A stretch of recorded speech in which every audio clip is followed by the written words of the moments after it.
Hello friends, इस video में हम क्लास 10th की प्रश्नावली 3.3 का प्रश्न नंबर 1 का चौथा पार्ट हल करेंगे।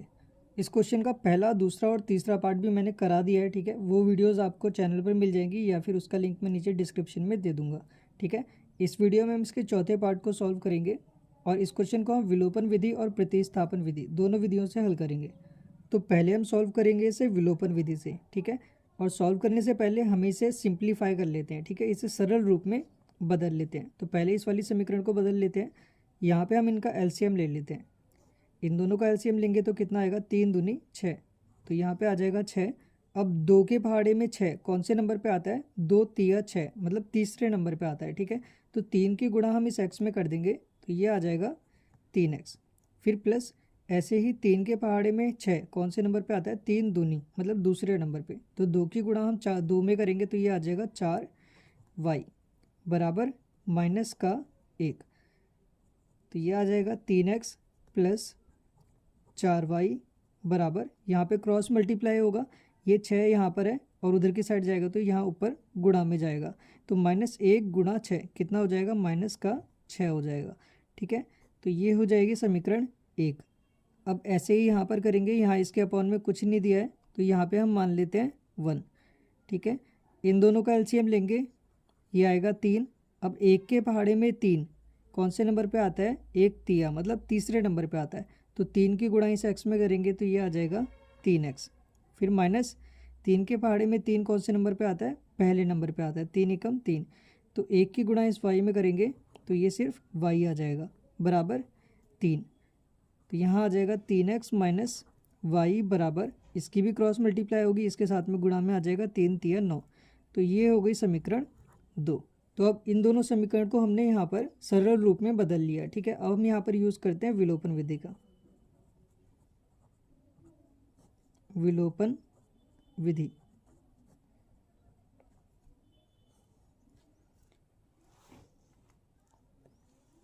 तो विलोपन विधि में हमें कोई एक पद बराबर करना होता है। ठीक है, या फिर ये x वाला या फिर ये y वाला।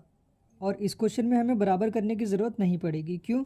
क्योंकि यहाँ पर x वाला जो पद यहाँ पर 3x दिया है। ठीक है, ऐसे ही यहाँ पर भी 3x दिया है, मतलब ये वाला पार्ट और ये वाला पार्ट बराबर है। ठीक है, तो इसका मतलब है इस वाले पार्ट में से ये वाला पार्ट कट जाएगा तो हमारे पास y का मान आ जाएगा। ठीक है, कटेगा कैसे, जब हम एक समीकरण से दूसरी समीकरण को घटाएंगे, क्योंकि अगर प्लस करेंगे तो ये भी प्लस में है, ये भी प्लस में है, दोनों को प्लस करेंगे तो ये दोनों जुड़ जाएंगे। ठीक है, लेकिन घटाएंगे तो कट जाएंगे। तो यहाँ पे हम समीकरण 1 से समीकरण 2 को घटा देते हैं। समीकरण 1 से समीकरण 2 को घटाने पर तो अब हम इस वाले पार्ट में से इस वाले पार्ट को माइनस करेंगे। ठीक है, और इस -6 में से इस 9 को माइनस करेंगे। तो पहले इसमें से इसे माइनस करते हैं, तो इसको हम लिखेंगे ब्रैकेट में 3x प्लस 4y। ठीक है, इसमें से माइनस करेंगे इस वाले पार्ट को, 3x माइनस वाई, फिर बराबर माइनस का 6, इसमें से माइनस करना है 9 को, तो माइनस का 9। ठीक है, तो ये आ जाएगा 3x प्लस 4y माइनस, अब यहाँ ब्रैकेट लगा हुआ है, ब्रैकेट के बाहर क्या है, माइनस, तो जब ब्रैकेट खुलेगा तो माइनस के अंदर गुणा हो जाएगी, और गुणा होगी तो इन दोनों के साइन चेंज हो जाएंगे। ये प्लस का 3x है, ये माइनस का 3x हो जाएगा, ये माइनस का y है, ये प्लस का y हो जाएगा बराबर। अब यहाँ पर ये दोनों माइनस में दिए हैं। ठीक है, तो जब दो संख्याएं माइनस में दी होती हैं तो वो दोनों आपस में प्लस की जाती हैं। ठीक है, लेकिन आंसर हमारे पास इसका माइनस में ही आता है, तो यहाँ पे इसका आंसर माइनस आएगा। 9 और 6 को प्लस करेंगे तो ये हो जाएगा 15। तो प्लस का 3x और माइनस का 3x कट जाएगा। ठीक है, और यहाँ पर दिया है 4y और यहाँ पर दिया है y। ठीक है, यहाँ पे इसके साथ में कुछ नहीं है, इसका मतलब 1 है, तो 4 और 1 कितना हो जाएगा, 5। तो यहाँ आ जाएगा 5y बराबर माइनस का 15। तो ये आ जाएगा y बराबर माइनस का 15। 5 यहाँ गुणा में इसके साथ में अपॉन में आएगा, और 5 तिया 15, ये माइनस का है तो यहाँ आएगा माइनस का 3। तो y का मान आ गया माइनस का 3। ठीक है, अब हमें निकालना है x का मान, तो y का ये मान समीकरण 1 या 2 किसी में भी रखेंगे तो x का मान मिल जाएगा। ठीक है, तो हम ये समीकरण 2 में रख देते हैं। y का मान समीकरण 2 में रखने पर, समीकरण 2 है 3x माइनस वाई बराबर 9। तो 3x माइनस वाई का मान कितना है, माइनस का 3, तो यहाँ आ जाएगा माइनस का 3 बराबर 9। तो 3x माइनस माइनस हो जाएगा प्लस, तो प्लस का 3 बराबर 9। तो 3x बराबर 9 प्लस का 3 है, इधर आएगा माइनस का 3। तो 3x बराबर 9 में से 3 माइनस करेंगे 6, तो x बराबर 6 अपॉन 3, यहाँ गुणा में इसके साथ में अपॉन में आ जाएगा, 3 दूनी 6, तो ये आ गया x बराबर 2।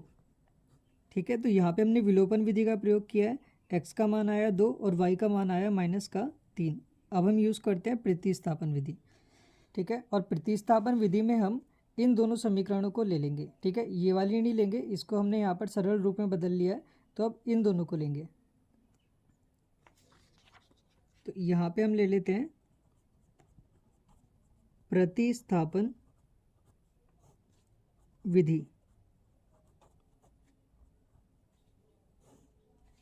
ठीक है, पहली समीकरण दी है 3x प्लस 4y बराबर माइनस का 6, और दूसरी समीकरण है 3x माइनस वाई बराबर 9। ये हो गई समीकरण 2। अब प्रतिस्थापन विधि में किसी एक समीकरण से x या y का मान निकाल के हम उसे दूसरी वाली समीकरण में रख देते हैं। ठीक है, तो यहाँ पे हम लेते हैं कोई आसान सी समीकरण, तो यहाँ हम लेते हैं समीकरण 2 को। ठीक है, और इसमें से x का मान निकाल लेते हैं। समीकरण 2 लेने पर 3x माइनस वाई बराबर 9, यहाँ आ जाएगा 3x बराबर 9, माइनस का y है, इधर आएगा प्लस का y, तो ये हो जाएगा x बराबर 9 प्लस वाई, यहाँ गुणा में है 3, इसके साथ में यहाँ पर अपॉन में आ जाएगा। ठीक है, तो ये हो गई समीकरण 3।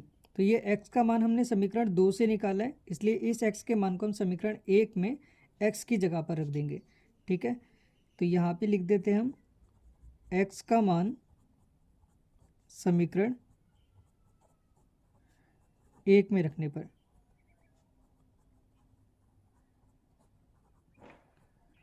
तो समीकरण 1 है 3x प्लस 4y बराबर माइनस का 6, तो x की जगह पर यह आ जाएगा। ठीक है, तो यहाँ पे आ जाएगा 3 और 9 प्लस वाई अपॉन 3, फिर प्लस 4 वाई बराबर माइनस का 6, तो इस वाले 3 से ये वाला 3 कट जाएगा, तो यहाँ पे बच गया 9 प्लस वाई प्लस 4y बराबर माइनस का 6, तो यहाँ y प्लस 4y। ठीक है, यहाँ हिडन में 1 होता है, तो ये कितना हो जाएगा 4 और 1 5, तो यहाँ आ जाएगा 5y बराबर माइनस का 6, ये प्लस का 9 है, इधर आएगा ये माइनस का 9 हो जाएगा,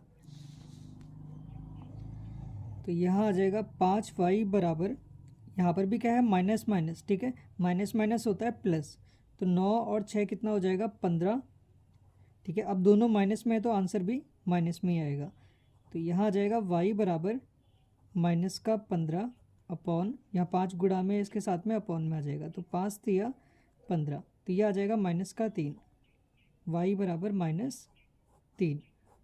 अब ये y का मान हम समीकरण 3 में रख देंगे। ठीक है, तो x का मान मिल जाएगा, यहाँ पर y का मान समीकरण 3 में रखने पर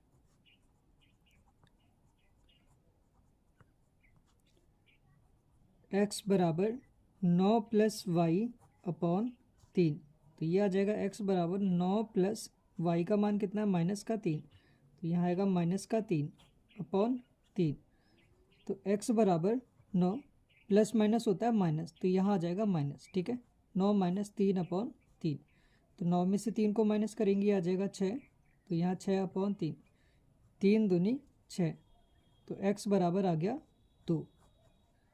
ठीक है, तो x का मान आ गया 2 और y का मान आ गया माइनस का 3। ठीक है, इस क्वेश्चन में अगर कोई भी डाउट हो तो आप कमेंट में पूछ सकते हैं। फिर मिलते हैं दूसरी वीडियो में। Thank you for watching this video.